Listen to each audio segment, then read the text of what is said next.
నమస్కారం డిఆర్టీవీ న్యూస్ కి స్వాగతం. హెడ్లైన్ చూద్దాం.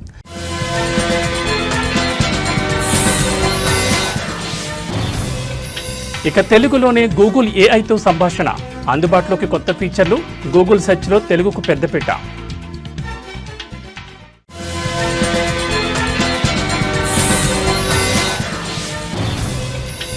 గత ప్రభుత్వంలో పూర్తయింది ఆ ప్యాలెస్ మాత్రమే.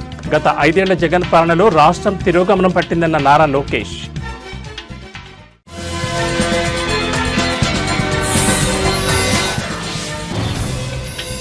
అసలు తగ్గేదేలే, 70లోనూ అదే గ్రేస్ అదే స్టైల్.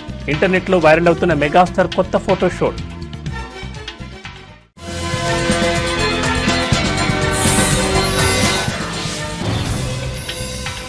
భారత్ జెర్సీ ధరించాక దేనికి కాదనలేం, దేశం కోసం ఏ పని చేయమన్నా గర్వంగా చేస్తాం. సంజు శాంసన్. టెక్ దిగ్గజం గూగుల్ భారతీయ వినియోగదారులకు ఒక ముఖ్యమైన అప్డేట్ను ప్రకటించింది. తన ఏఐ ఆధారిత సెర్చ్ అనుభూతిని తెలుగు సహా 7 కొత్త భారతీయ భాషల్లోకి విస్తరిస్తున్నట్లు బుధవారం వెల్లడించింది. ఈ మార్పుతో దేశవ్యాప్తంగా కోట్లాది మంది వినియోగదారులు తమకు నచ్చిన భాషలో మరింత సులభంగా లోతైన సమాచారాన్ని పొందగలుగుతారు. ఇప్పటి వరకు కేవలం ఇంగ్లీష్, హిందీ భాషలకే పరిమితమైన ఏఐ మోడ్ సేవలు ఇకపై తెలుగు, తమిళం, కన్నడ, మలయాళం, మరాఠీ, బెంగాలీ, ఉర్దూ భాషల్లో కూడా అందుబాటులోకి రానున్నాయి. దీని ద్వారా వినియోగదారులు సంక్లిష్టమైన అంశాలపై సుదీర్ఘమైన సంభాషణ రూపంలో ప్రశ్నలు అడిగి వివరమైన సమాధానాలు పొందొచ్చని గూగుల్ తెలిపింది. స్థానిక భాషల నుడికారాలను, సూక్ష్మ వ్యత్యాసాలను అర్థం చేసుకునేందుకు ప్రత్యేకంగా రూపొందించిన జెమినీ మోడల్తో ఈ ఫీచర్ను అభివృద్ధి చేసినట్లు కంపెనీ వివరించింది. రాబోయే వారంలో ఈ కొత్త భాషలు అందరికీ అందుబాటులోకి వస్తాయని పేర్కొంది. ఈ భాషల విస్తరణతో పాటు గూగుల్ సెర్చ్ లైవ్ అనే మరో అద్భుతమైన ఫీచర్ను కూడా పరిచయం చేసింది. వాయిస్ కెమెరా ఉపయోగించి సెర్చ్తో నేరుగా మాట్లాడేందుకు ఇది వీలు కల్పిస్తుంది. అమెరికా తర్వాత ఈ అత్యాధునిక ఫీచర్ను అందుకున్న తొలి దేశం భారత్ కావడం విశేషం. ఉదాహరణకు కొన్ని వస్తువులను కెమెరాతో చూపిస్తూ వాటిని ఎలా ఉపయోగించాలో వాయిస్ ద్వారా అడిగితే తక్షణమే సమాధానం లభిస్తుంది. సెర్చ్ లైవ్ ఫీచర్ బుధవారం నుంచి దశలవారీగా విడుదలవుతుందని, గూగుల్ యాప్ లేదా గూగుల్ లైన్స్లోని లైవ్ ఐకాన్పై నొక్కి దీన్ని ఉపయోగించవచ్చని గూగుల్ సూచించింది. భారత్లో సెర్చ్ అనుభవాన్ని మరింత సహజంగా, సులభంగా మార్చే లక్ష్యంతో ఈ అప్డేట్లు అందిస్తున్నట్లు కంపెనీ స్పష్టం చేసింది.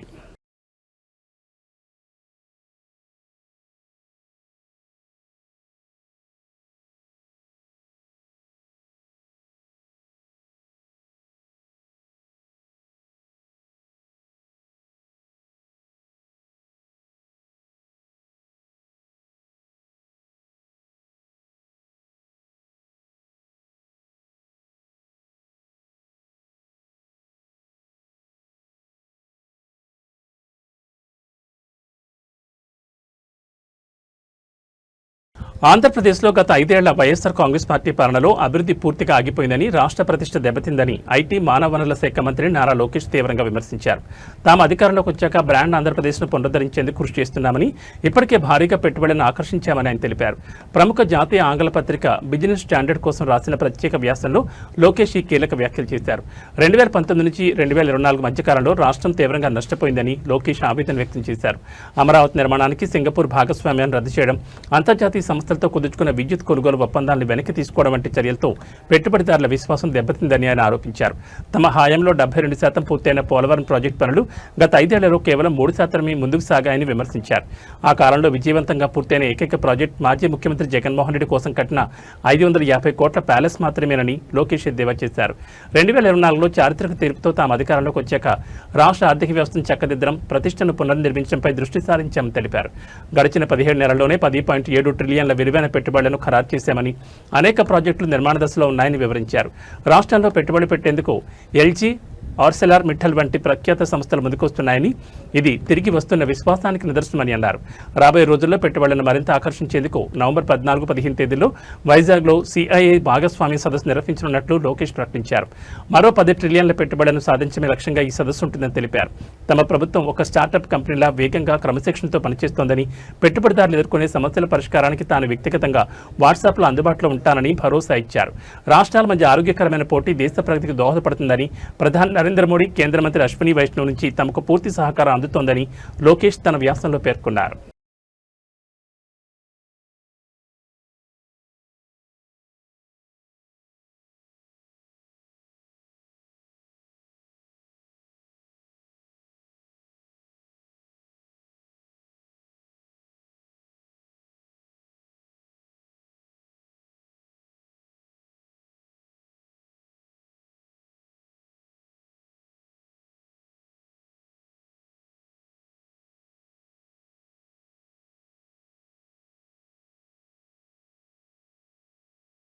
బిహార్ యాత్రకు వెళ్లిన ఓ కుటుంబంలో విషాదం చోటు చేసుకుంది. సరదాగా గడిపేందుకు డ్యాం వద్దకు వెళ్లిన ఆ కుటుంబంలో 7గురు నీటిలో కొట్టుకుపోయారు. సహాయక బృందాలు వెంటనే స్పందించి ఓ వ్యక్తిని కాపాడాయి. నీళ్లలో నుంచి 2 మృతదేహాలను వెలికి తీశారు. మిగిలిన 4 కోసం గాలిస్తున్నారు. మంగళవారం కర్ణాటకలోని తమకూరులో జరిగిన ఈ దారుణ వివరాలు చూస్తే తమకూరు చెందిన ఓ కుటుంబం మార్కోనహళ్లి డ్యాం వద్దకు పిక్నిక్ వెళ్లింది. పిల్లాపాపలతో కలిసి మొత్తం 15 మంది వెళ్లగా అందులో 7గురు నీళ్లలో దిగి ఆటలాడుతున్నారు.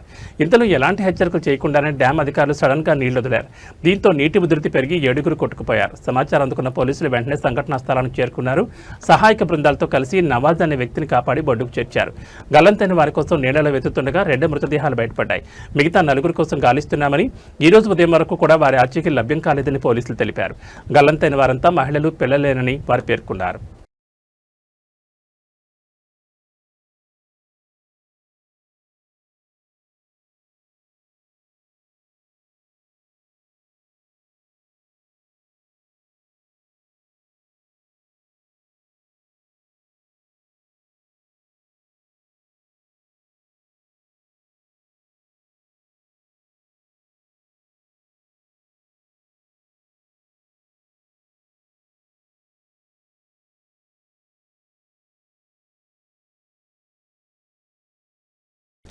భూటాన్ లగ్జరీ కార్ల స్మగ్లింగ్ కుంభకోణం కేసు మలయాళ చిత్ర పరిశ్రమలో తీవ్ర ప్రకంపనలు సృష్టిస్తోంది. ఈ కేసుకు సంబంధించి ఎన్ఫోర్స్మెంట్ డైరెక్టరేట్ ఈడీ అధికారులు బుధవారం కేరళ, తమిళనాడు రాష్ట్రాల్లో ఏకకాలంలో దాడులు నిర్వహించారు. ప్రముఖ నటులు మమ్ముట్టి, ఆయన కుమారుడు దుల్కర్ సల్మాన్, పృథ్వీరాజ్, సుకుమారన్, అమిత్ చక్రకల్ నివాసాలతో పాటు మొత్తం 17 ప్రాంతాల్లో ఈ సోదాలు జరిగాయి. విదేశీ మారక ద్రవ్య నిర్వహణ చట్టం ఉల్లంఘనల ఆరోపణలపై ఈడీ ఈ చర్యలు చేపట్టింది.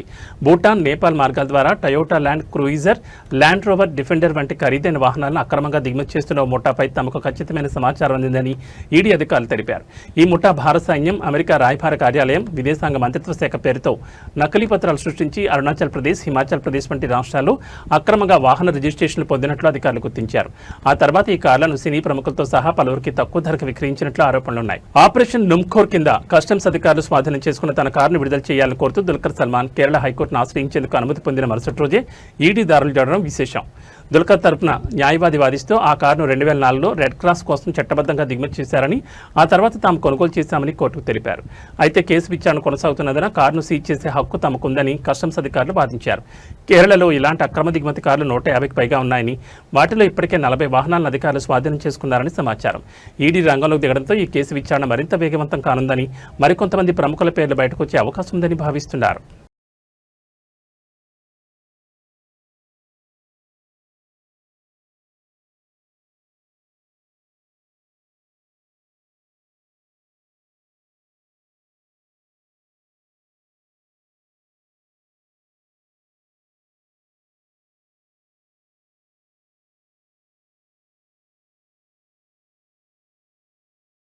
పోలవరం బనకచర్ల అనుసంధాన ప్రాజెక్టును వేగవంతం చేసేందుకు ఆంధ్రప్రదేశ్ రాష్ట్ర జలవనరుల శాఖ కీలక చర్యలు చేపట్టింది.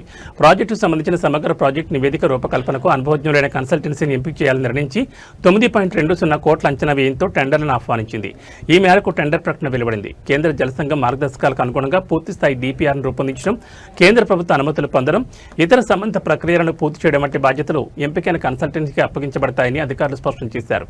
బిడ్ల సమర్పణకు సంబంధించిన తేదీల ప్రకారం టెండర్ దాఖలకు ప్రారంభ తేదీ అక్టోబర్ 8, చివరి తేదీ అక్టోబర్ 22. నిర్ణీత గడువులోగా అర్హత కలిగిన కన్సల్టెన్సీలు బిడ్డలో పాల్గొనొచ్చని అధికారులు తెలిపారు. ప్రాజెక్టు యొక్క ప్రాధాన్యతను దృష్టిలో ఉంచుకుని సాంకేతికంగా నైపుణ్యం కలిగిన సంస్థలు మాత్రమే ఈ ప్రక్రియలో పాల్గొనాలని సూచించారు.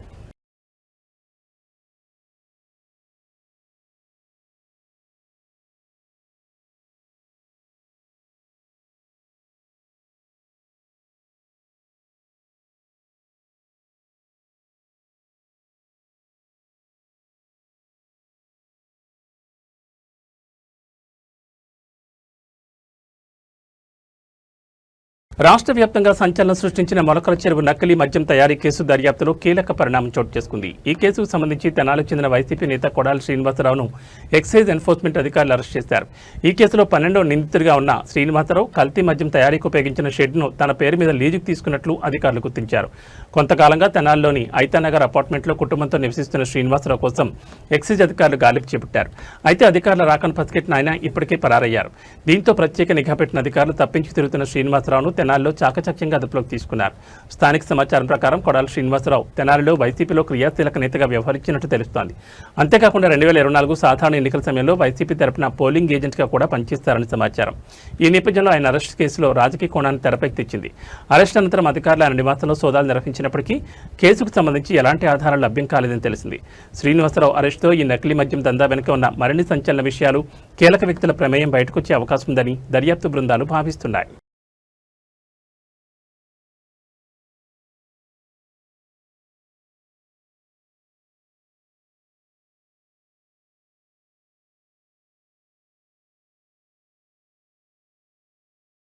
తెలంగాణ రాజకీయాల్లో ఆసక్తి రేపుతున్న జూబ్లీహిల్స్ శాసనసభ స్థానం ఉప ఎన్నికపై టీడీపీ తన వైఖరిని స్పష్టం చేసింది. ఈ ఎన్నికల బరిలో నిలవకూడదని, పోటీకి దూరంగా ఉండాలని నిర్ణయించింది. ఏపీ సీఎం టీడీపీ జాతీయ అధ్యక్షుడు చంద్రబాబు మంగళవారం రాత్రి తెలంగాణ టీడీపీ నేతలతో జరిపిన సమావేశంలో ఈ కీలక నిర్ణయం తీసుకున్నారు.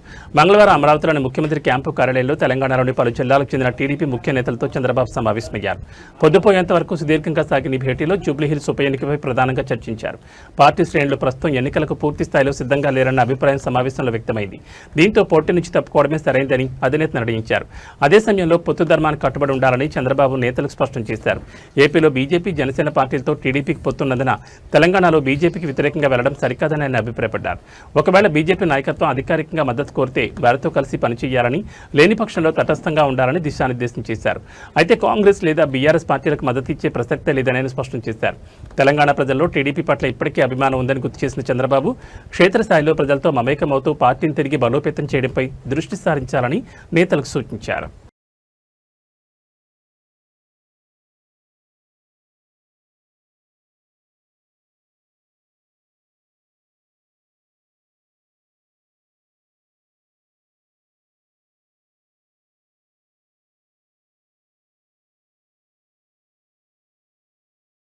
వయస్సు కేవలం ఒక అంకె మాత్రమేనని మెగాస్టార్ చిరంజీవి మరోసారి నిరూపించారు. 70 ఏళ్ల వయసులోనూ ఆయన తన స్టైల్, ఎనర్జీతో అభిమానులను ఫిదా చేస్తున్నారు.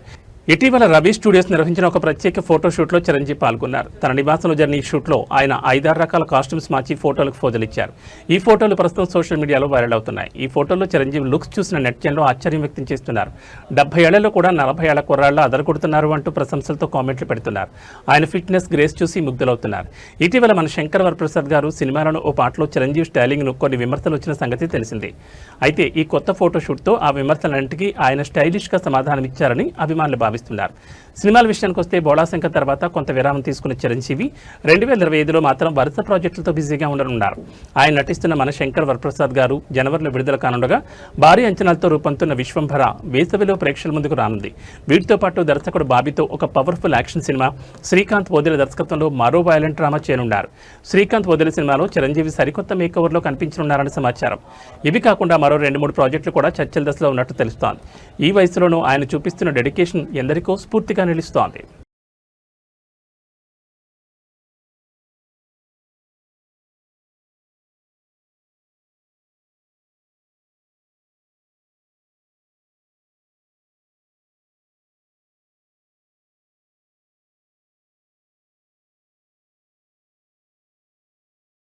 మలయాళ ఇండస్ట్రీలో ఇప్పుడు 3 తరాలకు చెందిన హీరోలు రాజ్యమేలుతున్నారు. ఎవరి ప్రాజెక్టులతో వారు బిజీగా ఉన్నారు. మలయాళ ప్రేక్షకులు కొత్త హీరోలను అంగీకరించడం, అభిమానించడం కాస్త తక్కువగానే కనిపిస్తుంది. అలాంటి మలయాళ ప్రేక్షకుల నోట ఇప్పుడు ఎక్కువగా వినిపిస్తున్న పేరు నెస్లిన్ కపూర్. 25 ఏళ్ల యువకుడు ఇప్పుడు మలయాళ ఇండస్ట్రీలో విపరీతమైన క్రేజ్తో కొనసాగుతుండడం విశేషం.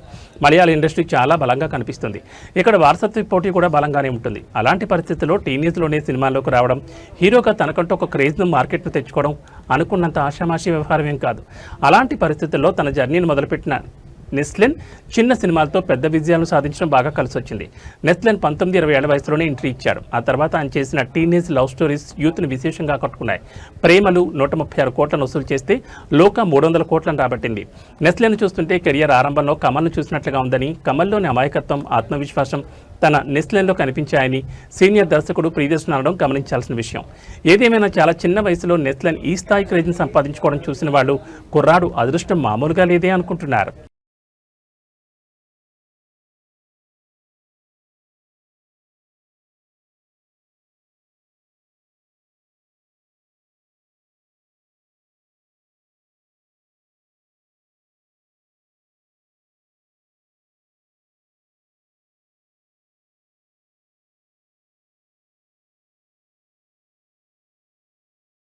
తెలంగాణలో స్థానిక సంస్థల ఎన్నికల నగారా మోగింది. ఎంపీటీసీ, జెడ్పీటీసీ, సర్పంచ్, వార్డు సభ్యుల స్థానాల భర్తీకి ఎన్నికల ప్రక్రియ మొదలు కానుంది. అయితే ఈ ఎన్నికల్లో పోటీ చేయాలనుకుంటున్న పలువురు ఆశావాహులకు ముగ్గురు పిల్లల నిబంధన పెద్ద అడ్డంకిగా మారింది.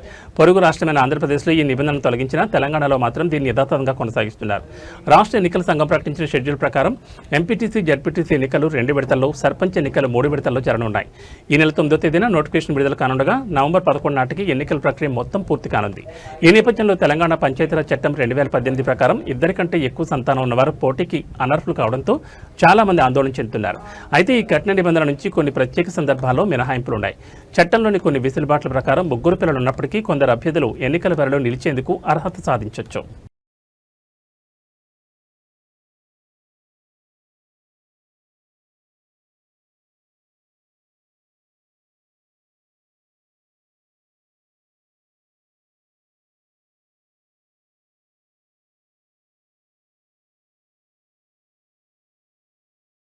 ఆంధ్రప్రదేశ్లోని కాకినాడలో స్కూటీపై వెళుతున్న యువకుడిని కాంక్రీట్ మిక్సర్ లారీ ఒకటి ఢీకొట్టింది. దీంతో కింద పడ్డ యువకుడు పైనుంచి వేగంగా వెళ్లిపోయింది. ఈ ప్రమాదంలో స్కూటీ నుజ్జునుజ్జుగా మారగా యువకుడు మాత్రం స్వల్ప గాయాలతో బయటపడ్డాడు. ఈ షాకింగ్ ఘటన మొత్తం ఓ సీసీటీవీ కెమెరాలో రికార్డ్ అయింది. ప్రస్తుతం ఈ వీడియో సోషల్ మీడియాలో వైరల్గా మారింది. కాకినాడలో నరేంద్ర అనే యువకుడు స్కూటీపై వెళుతున్నాడు. ఓ మూల మలుపు వద్ద ముందు వెళుతున్న కాంక్రీట్ మిక్సర్ లారీని ఓవర్టేక్ చేసి యూటర్న్ తీసుకునేందుకు ప్రయత్నించాడు. లారీకి అతి సమీపంలో నుంచి వెళ్లడంతో స్కూటీని లారీ ఢీకొట్టింది. దీంతో స్కూటీ అదుపు తప్పి నరేందర్ రోడ్డుపై పడిపోయాడు. ఆపై లారీ అతని నుంచి వెళ్లిపోయింది. అయితే లారీ టైర్ల మధ్యలో పడడంతో నరేంద్రకు ప్రాణాపాయం తప్పింది. గాయాలతో పాటు మృత్యు అంచుల దాకా వెళ్లొచ్చిన షాక్తో నరేందర్ కొద్దిసేపు తేరుకోలేకపోయాడు. అటుగా వెళ్తున్న ఓ బైకర్ సహాయం అందించి నరేందర్ని పైకి లేపాడు. అనంతరం నరేందర్ ఆసుపత్రికి వెళ్లి చికిత్స తీసుకున్నాడు. ఈ ఘటనలో కాంక్రీట్ మిక్సర్ లారీ స్కూటీని కొంత దూరం వరకు లాక్కెళ్లింది.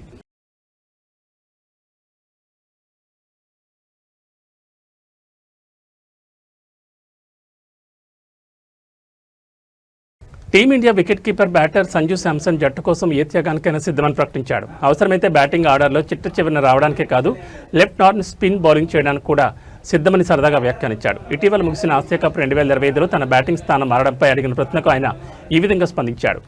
సిఎట్ క్రికెట్ రేటింగ్ అవార్డ్స్ 2025 కార్యక్రమానికి హాజరైన శాంసన్ తన కెరీర్ పైన పలు ఆసక్తికర విషయాలు పంచుకున్నాడు.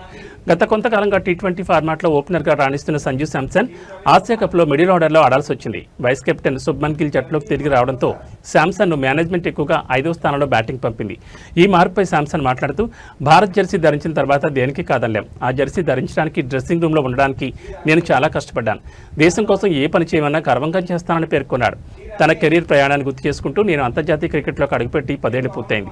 కానీ ఈ 10 ఏళ్లలో ఆడింది కేవలం 40 మ్యాచ్లే. గణాంకాలు పూర్తి కదని చెప్పలేమని నేను నమ్ముతున్నాను. ఈ ప్రయాణాలు ఎదుర్కొన్న సవాళ్లను చూసి గర్వపడుతున్నాను. బయట విమర్శల కన్నా నా అంతరాత్మపై దృష్టి పెట్టడం అలవాటు చేసుకున్నానని శాంసన్ తెలిపాడు. ఆసియా కప్ 2025లో కీలక సమయాల్లో శాంసన్ రాణించాడు. పాకిస్తాన్తో జరిగిన ఫైనల్లో 24 పరుగులు, శ్రీలంకతో జరిగిన సూపర్ 4 మ్యాచ్లో 39 పరుగులు చేసి జట్టు విజయంలో తన వంతు పాత్ర పోషించాడు. అతని నిష్పార్థ వైఖరి, జట్టు పట్ల ఉన్న నిబద్ధత అందరినీ ఆకట్టుకుంటోంది.